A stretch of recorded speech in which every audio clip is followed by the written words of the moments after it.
رسول کائنات نے فرمایا، رب کریم فرماتا ہے جب میرا بندہ ہاتھ اٹھاتا ہے نا تو مجھے حیا آتی ہے کہ میں خالی کیسے لوٹا دوں اس کے۔ اتنے بڑے بادشاہ کی بارگاہ میں کبھی 10 منٹ عادت ہو جائے نا دعا مانگنے کی علیحدہ سے رات کو، حضور نے فرمایا جو فرض نماز کے بعد دعا مانگے اللہ اس کی قبول کر لیتا ہے۔ نبی پاک صلی اللہ تعالی علیہ وسلم نے فرمایا اللہ مسافر کی دعا قبول فرماتا ہے۔ حضور نے فرمایا اللہ مظلوم کی دعا قبول فرماتا ہے۔ حضور نے فرمایا بیمار سے دعا کراؤ اللہ اس کی دعا قبول فرماتا ہے۔ حضور فرمانے لگے ماں باپ جب بھی اولاد کے لیے دعا فرمائیں اللہ ان کی دعا کو قبول کرتا ہے۔ آپ اپنا تعلق بنائیں دعا کے ساتھ، عبادت کے ساتھ، مصلی کے ساتھ رشتہ بنائیں، استغفار پڑھیں۔ صلاح الدین ایوبی صلیبی جنگوں میں تھے، رات کو مسجد اقصی میں نماز پڑھی تو پریشان تھے۔ ایک بزرگ سے ملاقات ہوئی تو وہ کہنے لگے کہ آپ بڑے پریشان ہیں۔ کہنے لگے حضور پریشان اس لیے ہوں کہ پہلے ہی مسلمان کمزور ہے، اب میں نے سنا ہے دشمن کا ایک بحری بیڑا وہ جنگی سامان سے بھرا ہوا آ رہا ہے، تو اب ان کے پاس اور تلواریں اور نیزے آ جائیں گے، مسلمانوں کے پاس پہلے ہی وسائل کی کمی ہے، پریشان ہوں کس طرح کر کے مقابلہ کریں گے۔ یہ بات کہتے ہی صلاح الدین ایوبی نے بزرگوں سے کہا حضور آپ بھی دعا کرنا، دعا کی بڑی طاقت ہے۔ میرے نبی پاک نے فرمایا دعا مومن کا ہتھیار ہے، دعا مومن کا۔ حضور نے فرمایا تقدیر کو سوائے دعا کے کوئی چیز نہیں بدل سکتی، دعا مومن کا ہتھیار ہے، یہ کافر کے پاس کوئی نہیں، یہ ہتھیار ہے مومن کا۔ اللہ کرے آپ کو سمجھ آئے، پھر سنیں کئی بار کہہ چکا ہوں یہ ہتھیار ہے۔ کافر کے مقابلے میں جو تیرے پاس سب سے بڑا ہتھیار ہے وہ دعا ہے۔ دعائیں کرانی چھوڑ دی، کرنی چھوڑ دی، لینی چھوڑ دی۔ حضرت سیدنا انس بن مالک رضی اللہ تعالیٰ عنہ فرمایا کرتے تھے میں نے وہ رنگ دیکھا ہے جب حضور دعا مانگتے تھے اور حضور کی مقدس آنکھوں میں آنسو بھی ساتھ ہی بہا کرتے تھے، میں نے وہ انداز دیکھا ہے۔ تو صلاح الدین ایوبی بزرگ سے کہنے لگے آپ بھی دعا کیجیے، اور خود رونے لگے اور سر سجدے میں رکھ کے رونے لگے، اور عشاء سے لے کر فجر تک روئے، خوب روئے۔ صبح وہ بزرگ آئے تو صلاح الدین ایوبی کا خوبصورت اور ہنستا ہوا چہرہ دیکھا، کہنے لگے آپ بڑے خوش ہیں، رات تو میں نے بڑے روتے ہوئے دیکھا تھا۔ تو کہنے لگے حضور وہ جو بحری بیڑا آ رہا تھا نا وہ پانی میں ڈوب گیا ہے، اب وہ نہیں آ رہا، ابھی خبر آئی ہے تو میں بڑا خوش ہوں۔ بزرگ کہنے لگے اوٹ سینے سے لگ اور سن ایک بات، وہ بحری بیڑا پانی میں نہیں ڈوبا، وہ تیرے آنسوؤں میں ڈوب گیا ہے۔ وہ جو تو رات رویا ہے نا رب کریم کی بارگاہ میں تو وہ ڈوب گیا ہے۔ بھائی اپنا مصلی کا، عبادت کا، وظائف کا، اللہ کا سلسلہ اس کو مضبوط کریں، اپنی دعاؤں کے تعلق کو مضبوط کریں۔ دعائیں بڑے انقلاب برپا کر دیتی ہیں۔ ایک بزرگ فرماتے ہیں میں نے دعا مانگنے کا طریقہ اپنی بیوی سے سیکھا، دعا مانگنے کا طریقہ اپنی، سیکھنے والے تو اپنے بچوں سے بھی سیکھ لیتے ہیں، سیکھنے والے تو ہر ایک سے سیکھتے ہیں۔ وہ کہتے ہیں میں نے دعا مانگنے کا سلیقہ اپنی بیوی سے سیکھا ہے۔ حضرت وہ کس طرح؟ فرمانے لگے میری بیوی نے نا مجھے کوئی کام بتایا، کچھ پیسوں کی ضرورت کے لیے کہا، تو میں نے اسے کہا کہ بھئی ابھی میرے پاس نہیں ہے، کچھ دنوں میں آتے ہیں تو میں دے دوں گا۔ عورتوں کی عادت ہوتی ہے وہ بار بار یاد کراتی ہیں، 2-4 دنوں کے بعد پھر اس نے کہا حضرت وہ میں نے کہا تھا کچھ پیسے، میں نے اسے کہا کہ ابھی میرے پاس نہیں ہے، کچھ دنوں میں ملتے ہیں تو میں تمہیں دے دوں گا۔ اس نے کچھ دنوں کے بعد پھر کہا حضور وہ میں نے کچھ پیسے کہے تھے۔ فرماتے میں نے ڈانٹ دیا، میں نے کہا کہ کیا تو روز مجھے شرمندہ کرتی ہے، کہا نا میرے پاس نہیں ہے، ہوں گے تو دے دوں گا، تو روز یاد کراتی ہے۔ فرماتے ہیں اس نے پہلے تو میری ڈانٹ کو سہا، پھر میرے سخت جملوں نے اس کی آنکھوں میں آنسو پیدا کر دیے، پھر اس نے اپنے آنچل میں اپنے اس دکھ کو سمیٹا، اور پھر اس نے ایک جملہ کہا تو میں رو پڑا اور مجھے اپنے رب سے مانگنے کا طریقہ آ گیا۔ مجھے کہنے لگی حضرت جی آپ نے ڈانٹ دیا، میں نے سہ لیا، پر آپ ہی میرے شوہر ہیں، بتائیں نا آپ سے نہ کہوں تو میں کس سے جا کے کہوں. فرماتے ہیں میں رو پڑا اور میں کھل کے رویا اور میں تڑپ کے رویا اور پھر میری سسکیاں بند گئیں. تو مجھے کہنے لگی آپ کو کیا ہوا؟ میں نے کہا مجھے بھی دعا مانگنی آ گئی ہے.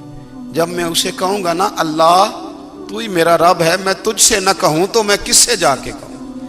میں کیوں کسی بندے سے سوال کروں؟ میں کیوں کسی دنیا دار سے کہوں؟ میں تیرے بندوں کا، نیک بندوں کا وسیلہ لے کے، تیرے محبوب کی غلامی لے کے تیری بارگاہ میں آیا. تجھ سے نہ مانگوں تو کس سے مانگوں؟ سمجھ آ گئی ہے.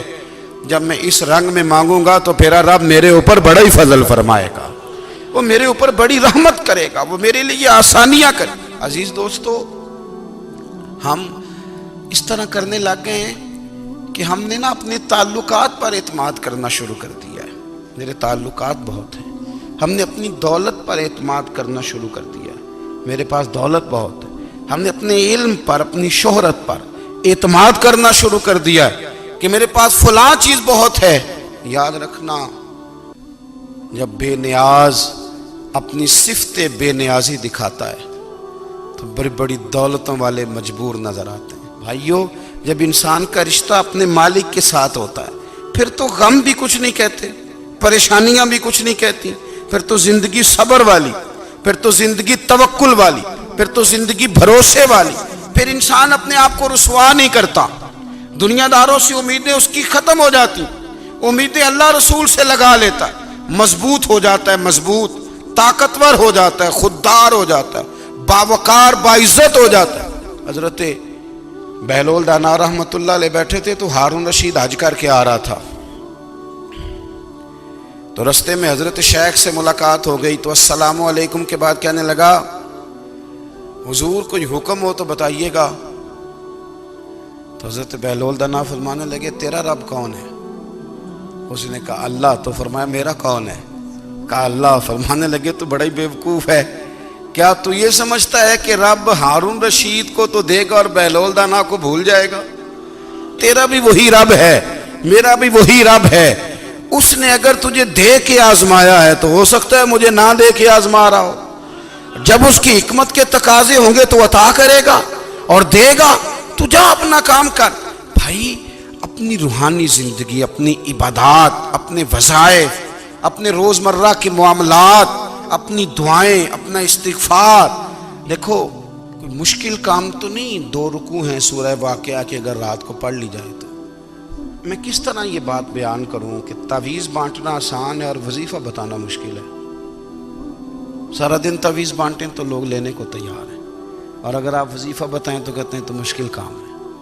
او خدا کے بندے، اگر آپ کا تعلق قرآن پاک کے ساتھ مضبوط ہو، قرآن پاک کے ساتھ اگر آپ کا رشتہ ہو، لوگ سفارشیں ڈھونڈتے ہیں نا دنیا میں، کوئی تعلق مل جائے تو میرا کام ہو جائے. دنیا میں اتنا مشکل معاملہ ہے، آخرت میں مجھے بتائیے گا کتنا مشکل معاملہ ہوگا. میرے نبی پاک صلی اللہ تعالی علیہ وسلم نے فرمایا جو لوگ سورہ ملک پڑھا کرتے تھے نا، سورہ ملک، یہ سورت ملک قیامت میں ان کی سفارش کرے گی اور اس طرح کرے گی کہ کہے گی اے اللہ یہاں اس بندے کو جنت میں داخل کر دے یا مجھے قرآن پاک سے علیحدہ کر دے. تو رب فرمائے گا جا اس کا دامن تھام کے اسے جنت تک پہنچایا. آپ بات کو سمجھیں، جب آپ کے تعلقات اپنے معاملات کے ساتھ مضبوط ہوں گے. یہ نبی کریم نے وعدہ کیا ہے کہ تو سورت واقعہ پڑھ، تیرے گھر میں فاقہ نہیں آئے گا. حضرت عبداللہ ابن مسعود رضی اللہ تعالیٰ عنہ بیمار تھے تو حضرت عثمان غنی رضی اللہ تعالیٰ عنہ تیمارداری کے لیے تشریف لے گئے اور جا کر کے کہا کہ آپ بڑے بیمار ہیں، آپ کی بیٹیاں زیادہ ہیں، میں چاہتا ہوں کہ خزانے میں سے کچھ مدد کروں. تو سیدنا عبداللہ ابن مسعود رضی اللہ تعالیٰ عنہ اٹھ کے بیٹھ گئے اور کہنے لگے امیر المومنین، اللہ آپ کو میری طرف سے، میری بیٹیوں کی طرف سے بہتر صلہ دے. میری بیٹیوں کو کسی خزانے کی ضرورت نہیں، میں نے انہیں خزانہ دے دیا ہے. کہا جناب آپ نے کون سا خزانہ دیا ہے، میں آپ کے مالی معاملات کو جانتا ہوں. تو فرمانے لگے امیر المومنین، میرے نبی کریم نے فرمایا ہے جو سورت واقعہ پڑھے اسے کبھی فاقہ نہیں آتا. میں نے بیٹیوں کو یاد کرا دی ہے، یہ خزانہ میں نے انہیں دے دیا ہے. وہ سارے والدین سنیں جو بیٹیوں کے لیے پریشان رہتے ہیں. حضرت عبداللہ ابن مسعود نصیحت کر رہے ہیں، فرمانے لگے میں نے سورت واقعہ یاد بھی کرا دی ہے، پڑھنے کی عادت بھی ڈال دی ہے. حضور نے فرمایا ہے جو سورت واقعہ پڑھے اسے فاقہ نہیں آتا. کہنے لگے چاند تو اپنی جگہ چھوڑ سکتا ہے، سورج گر سکتا ہے، تارے ٹوٹ سکتے ہیں، پر مدینے والے رسول کی بات غلط نہیں ہو سکتی. حضور نے فرمایا فاقہ نہیں آئے گا تو انشاءاللہ کبھی بھی نہیں آئے گا. ہمارے ہاں تسبیحات پڑھ لی جاتی ہیں اگر کبھی موقع ملے، لیکن وہ خاص انہماک، وہ خاص شوق، وہ خاص ذوق اللہ تبارک و تعالیٰ کی عبادت کا. ایک ہوتا ہے نماز پڑھنا، ایک ہوتا ہے اہتمام کے ساتھ نماز پڑھنا، یعنی ذرا وقت پہ اٹھنا، ذرا صحیح کر کے وضو کرنا، ذرا شوق سے مصلی بچھانا. ایک ہوتا ہے تسبیح پڑھ لینا، اور ایک ہوتا ہے ذرا تھوڑا سا نا شوق کے ساتھ اللہ کو یاد کرنا. آپ کبھی جو میں نے آیہ کریمہ پڑھی اس کی آپ شان نزول دیکھیں. نبی کریم صلی اللہ تعالی علیہ وسلم کے نا کچھ صحابہ اللہ کی محبت کے شوق میں حضور کی بارگاہ میں حاضر ہوئے، اور انہوں نے آ کے عرض پتہ کیا کیا؟ عرض کرنے لگے یا رسول اللہ صلی اللہ تعالی علیہ وسلم سالوں بیت گئے ہیں سجدے کرتے ہوئے، حضور سالوں بیت گئے ہیں تسبیح پڑھتے ہوئے، سالوں بیت گئے کہتے ہوئے کہ سبحان اللہ وہ پاک ہے، ہمیں سالوں بیت گئے یہ کہتے ہوئے کہ اللہ اکبر وہی سب سے بڑا ہے، سالوں بیت گئے کہتے ہوئے کہ الحمدللہ ساری تعریفیں اللہ کے لیے، سالوں بیت گئے اس کی تسبیح کرتے، تحلیل کرتے، تکبیر کہتے.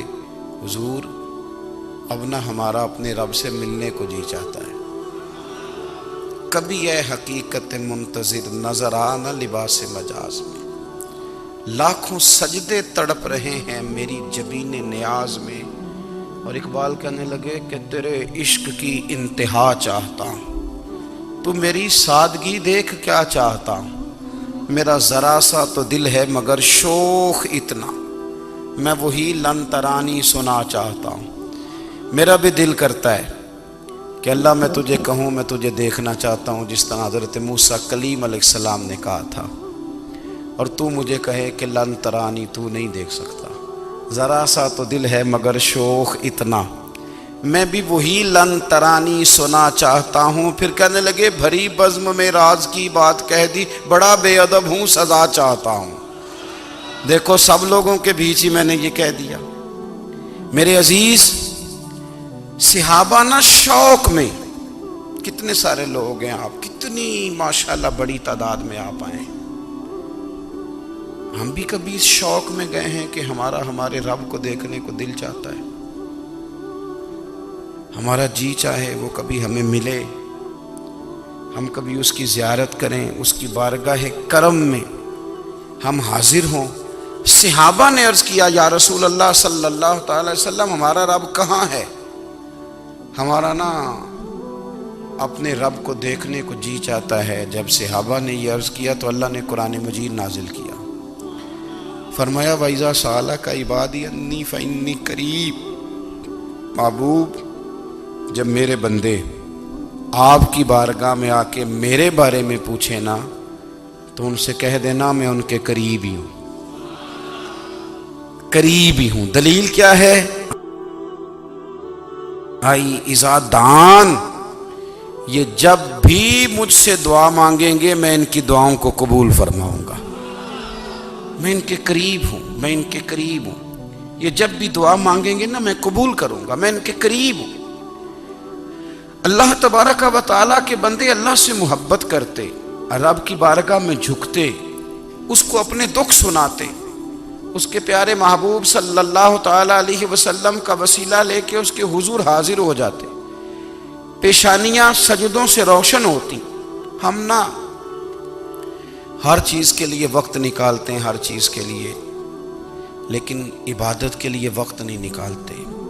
ہر شے آباد ہے، ہر شے.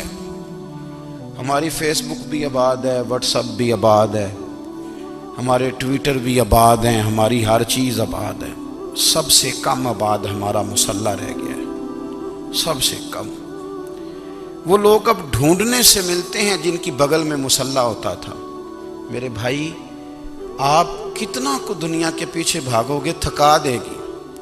کتنا دولت کے پیچھے بھاگو گے، تھکا دے گی۔ آپ جب اپنی زندگی میں جمع تفریق کرو گے نا تو مرتے وقت احساس ہوگا کہ سارا کچھ تو لوگوں کے لیے کیا، اپنے لیے تو کر ہی کچھ نہیں سکے۔ اور ہم عبادت کے معاملے میں بہانے بازی بھی کرتے ہیں۔ ہم کہتے ہیں اوہو رزق کمانا بھی تو عبادت ہی ہے نا، تو میں حلال روزی کے لیے جا رہا ہوں، یہ بھی تو عبادت ہے نا۔ میری طرح کے لوگ کہہ دیتے ہیں کہ میں سویرے اٹھ کے مدرسے میں کچھ اسباق دیکھتا ہوں تو یہ بھی تو عبادت ہے، میں بیان کرنے کے لیے مطالعہ کرتا ہوں تو یہ بھی تو عبادت ہے نا، اتنے لمبے سفر کر کے ملک میں دنیا میں گھومتا ہوں تو یہ بھی تو میں عبادت ہی کر رہا ہوں۔ اب اسپیشل نفلوں کے لیے وقت کس طرح نکلے، اسپیشل کر کے تسبیح میں کیسے چلاؤں، میں سارا کچھ ہم بہانے بنا لیتے ہیں نا۔ میرا سوال یہ ہے کہ یہ ساری باتیں صحابہ کو، نبی کریم کو، دیگر لوگوں کو بھی تو پتہ تھی نا، لیکن آپ غور تو کریں 23 سال حضور کو وقت ملا، مختصر وقت ظاہراً تبلیغ کرنے کے لیے، پوری دنیا میں دین بھی پھیلانا ہے۔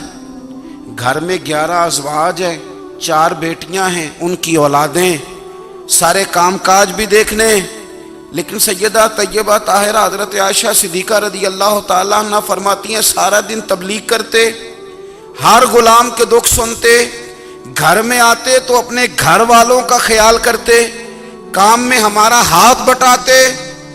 قربان جاؤں، کہتی ہیں زمانہ سارا سو جاتا لیکن آمنہ کے لال مصلی بچھا لیتے۔ دنیا سو گئی، ساری سب سو گئے، جو خدام تھے، وہ جو غلام تھے وہ سو گئے۔ صحیح مسلم نے لفظ ملیں گے، سیدہ پاک فرماتی ہیں او میرے نبی کے غلاموں، میں نے یہ رنگ بھی دیکھا ہے کہ حضور نے اتنا کھڑے رہے، اتنا قیام کیا، اتنا قیام کیا کہ مقدس پیروں میں ورم آ گئے، سوج گئے پیر، اتنے بڑے۔ دل پہ ہاتھ رکھ کے نہیں بتا سکتا کہ میرے کبھی نماز میں پیر سوج گئے، کوئی نہیں بتا سکتا۔ بچوں کی روٹی کماتے تھک گئے بات الگ ہے، ہم سیر کرنے گئے تو تھک گئے بات الگ ہے، لیکن عبادت میں یہ بھی تو مسلم شریف ہے نا، یہ بھی تو دین ہے نا، یہ بھی تو حضور کی سنت ہے، یہ بھی تو وہ چیز ہے جو کریم کی آنکھوں کی ٹھنڈک ہے۔ سیدہ فرماتی ہیں پیروں میں ورم آ گئے، اور ساری رات ہی حضور نے نماز پڑھی اور ایک ہی آیت بار بار دہرائی۔ مسجد نبوی میں بلال حبشی نے فجر کی اذان دے دی اور حضور ابھی مصلی پہ تھے، کریم فارغ ہوئے، میں نے عرض کی یا رسول اللہ صلی اللہ علیہ وسلم، آپ کے تو صدقے اللہ اگلے پچھلوں کے گناہ معاف کرے گا، تو آپ اتنی آہوزاری کیوں فرماتے ہیں؟ آپ تو شفیع ہیں، آپ تو انبیاء کے امام ہیں۔ تو حضور نے فرمایا عائشہ تم نے گنوایا ہے نا میرے اللہ کی مجھ پر کتنی رحمت ہے، افلا اکون عبدا شکورا، فرمایا اگر اس نے اتنی نعمتیں دی ہیں تو کیا میں اس کا شکر گزار بندہ نہ بنوں، میں شکر گزار بندہ نہ بنوں اس کا؟ پھر اگر اتنی نعمتیں اس نے دی ہیں، مجھے اتنا نوازا ہے، تو پھر میں اس کے سامنے سجدے نہ کروں؟ او میرے بھائی، بڑے قابل فخر لوگ ہیں ہم کہ ہم نبی پاک کے غلام ہیں، ہم قابل فخر ہیں کہ نبی کریم کے غلام ہیں۔ کیا کبھی اس غلامی کے شکرانے میں بھی 2 نفل پڑھے کہ یا اللہ تیرا شکر ہے تو نے ہمیں حضور کا غلام بنایا ہے؟ یاد رکھیں کہ اپنی روحانی زندگی کو آباد کریں، استغفار پڑھیں، تسبیحات کریں۔ حضرت عبداللہ ابن عمر رضی اللہ تعالیٰ عنہ حضرت عمر کے صاحبزادے ہیں، مکہ مکرمہ میں ان کی قبر ہے۔ میں نے جب انہیں پڑھا تو مجھے ان سے بڑا پیار ہو گیا، لیکن آپ کو پتہ ہے وہاں جا کے کسی شخص کا مزار تلاش کرنا یا پوچھنا ایک مشکل کام ہوتا ہے۔ تو ایک دفعہ میں مکہ شریف میں حاضر تھا، تو ایک گاڑی والا ڈرائیور مجھے کہنے لگا کہ مولانا میں آپ کو جانتا ہوں، مجھے آپ سے محبت ہے، ایک بات بتاؤں آپ کو؟ میں نے کہا بتاؤ۔ کہنے لگے حضرت عبداللہ ابن عمر کی قبر دیکھنی ہے۔ میں نے کہا یہ تو نہیں کہہ رہا، یہ کسی نے بندوبست کرایا ہے، یہ اللہ نے تیرے دل میں بات ڈالی ہے، یہ ہو گیا تو لے چل مجھے۔ حضرت عبداللہ ابن عمر کو نبی پاک نے فرمایا تھا راجل صالح، یہ نیک بندہ ہے، یہ متقی آدمی۔ حضرت عبداللہ ابن عمر رضی اللہ تعالیٰ عنہ سیدنا فاروق اعظم رضی اللہ تعالیٰ عنہ کے صاحبزادے ہیں، اور ان کی ہمشیرہ سیدہ حفصہ رضی اللہ تعالیٰ عنہ حضور کی زوجہ محترمہ ہے۔ ایک دن اپنی ہمشیرہ سے کہنے لگے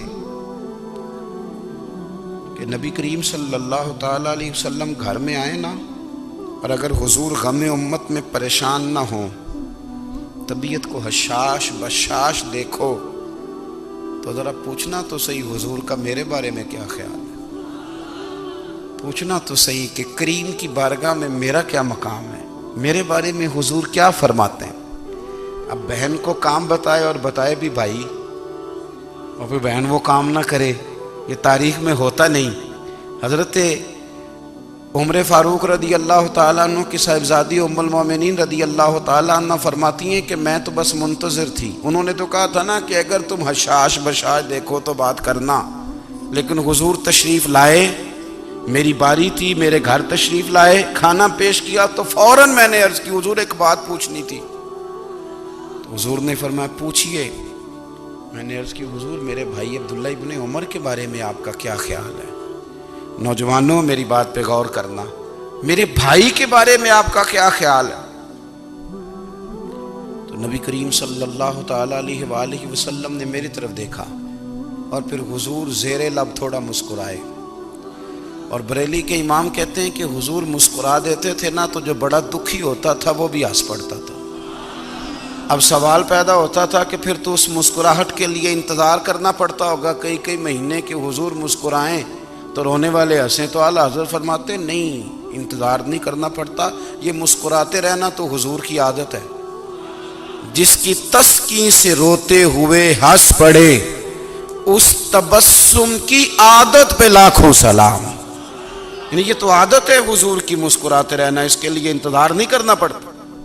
بھائیو آپ خیال رکھیں گے، غور کریں گے، حضرت عبداللہ ابن عمر رضی اللہ تعالیٰ عنہ کے بارے میں پوچھا تو سیدہ فرماتی ہیں کہ نبی کریم صلی اللہ تعالیٰ علیہ وسلم نے زیر لب مسکرائے اور فرمایا حفصہ تیرا بھائی ہے تو اچھا،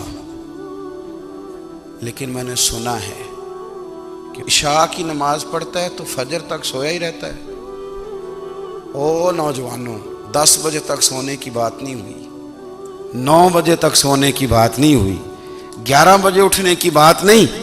حضور فرمانے لگے میں نے سنا ہے کہ عشاء کی نماز پڑھ کے سو جاتا ہے اور فجر تک سویا ہی رہتا ہے، اسے چاہیے کہ تہجد کے وقت اٹھا کرے، اللہ کی بارگاہ میں حاضر ہوا کرے، آہوزاری کرے، سجدے کرے، عبادت کرے۔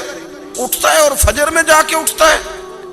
حضرت جناب حفصہ رضی اللہ تعالیٰ عنہ کہتی ہے میں نے جناب عبداللہ ابن عمر کو پیغام دیا اور میں نے کہا میرے جوان بھائی سن، نبی پاک نے فرمایا ہے تو اچھا پر تہجد میں نہیں اٹھتا، نفل نہیں پڑھتا۔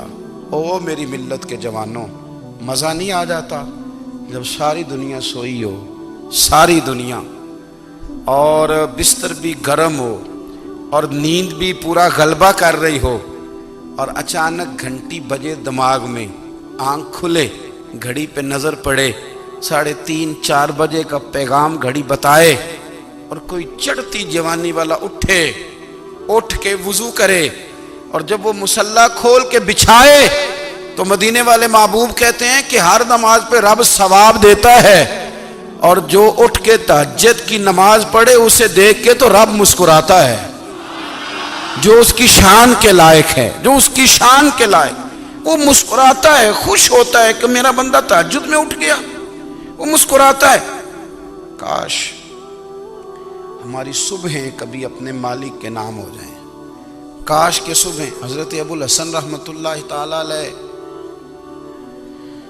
حضرت معاذ ابن جبل رضی اللہ تعالیٰ عنہ کے پاس بیٹھا کرتے تھے، فرماتے ہیں ان سے جو پیار بڑھا تو پھر میرا مصلی سے بھی بڑھ گیا۔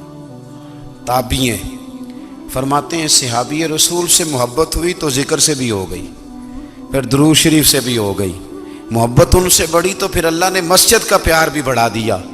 آپ فرماتے ہیں کہ میری ہر وقت طبیعت چاہتی تھی کہ بس اللہ اللہ کروں، بس اللہ اللہ کروں، بس نہ میں ذرا تھوڑی جان چھڑاؤں لوگوں سے، کوئی 10 منٹ ملے تو میں کوئی 4 نفل پڑھ لوں، میں تھوڑا سا نہ بچوں لوگوں سے، اور مجھے تسبیح ملے تو میں نہ کچھ 400-500 دفعہ استغفار پڑھوں، سبحان اللہ، الحمدللہ، اللہ اکبر، لا حول ولا قوت الا باللہ، میں نا تسبیحات پڑھوں۔ فرماتے ہیں کہ بچے تھے گھر میں 6-7، غربت تھی، کام ملتا کوئی نہیں تھا، اور میں کام چور نہیں تھا، کام ڈھونڈتا تھا، پر اللہ کی قدرت کے کام نہیں ملتا تھا۔ فرماتے ہیں کہ میں نے ایک دن اپنی اہلیہ سے کہا کہ آج میں پھر جاتا ہوں کام ڈھونڈنے، تو میری بیوی بڑی فرما بردار تھی، پر اس دن نا غربت کے ہاتھوں تنگ آ کے کہنے لگی، آج نانا کوئی تو چیز لے کے آیا، تو مجھ سے بچوں کی بھوک نہیں دیکھی جاتی، یہ سب روگاں دا روگ محمد جس دا نام غریبی، کنڈ بلا کے لنگ جاندے نہیں دوست یار قریبی، آج نہ کچھ لے کے آیا تو میں بچے لے کے میکے چلی جاؤں گی۔ شیخ فرماتے ہیں کہ میں بڑا پریشان گھر سے نکلا، پر میں نے صبح سے لے کے زور تک کام ڈھونڈا، کام ملا کوئی نہیں، تو میرے دل میں خیال آیا چلو کام نہیں ملتا تو اللہ اللہ تو کرے نا، چلو بندوں کی مزدوری نہیں ملتی تو رب کریم کی عبادت ہی کرتے ہیں۔ فرماتے ہیں کہ میں نے نا فرات کے پانی سے وضو کیا، نہر کے، شدید دھوپ تھی، ساتھ ریت تھی اور ریت تپ رہی تھی، میں نے اپنا رومال وہیں مصلی کے طور پر بچھا لیا، اور فرماتے ہیں کہ زور سے لے کر عصر تک نماز پڑھی، دھوپ بھی پورے زور پہ، پر میرے سجدے کا ذوق بھی پورے زور پہ۔ فرماتے ہیں سورج بھی چمک رہا ہے اور رب کی عبادت کا ذوق بھی پورے زور پہ، میں سجدہ کروں تو پھر میرا اٹھانے کو جی نہ چاہے۔ میرے استاد لکھا کرتے تھے، یہ ان کا شعر ہے، وہ کہا کرتے تھے مجھے سوز دے، مجھے ساز دے، اور مجھے نیم شب کا نیاز دے، دم سجدہ خود کو میں توڑ دوں، مجھے ایسا ذوق نماز دے، اور میں تیری بہار کا پھول ہوں، میں کھلا بھی ہوں تو تیرے لیے، مجھے میری شاخ سے توڑ لے، مجھے اپنی زلف کا ناز دے۔ بھائی فرماتے ہیں کہ عصر تک میں نے نفل پڑھے، دل ڈھلنے لگا، عصر کی نماز پڑھی اور میں وہاں سے چلا۔ اب میں جب نکلنے لگا تو دل میں خیال آیا کہ چھوٹی چھوٹی دیواریں ہیں گھر کی، بغیر کچھ لیے جاؤں گا تو بیوی دور سے دیکھے گی تو شور کرے گی کہ پھر خالی ہاتھ آ گیا ہے۔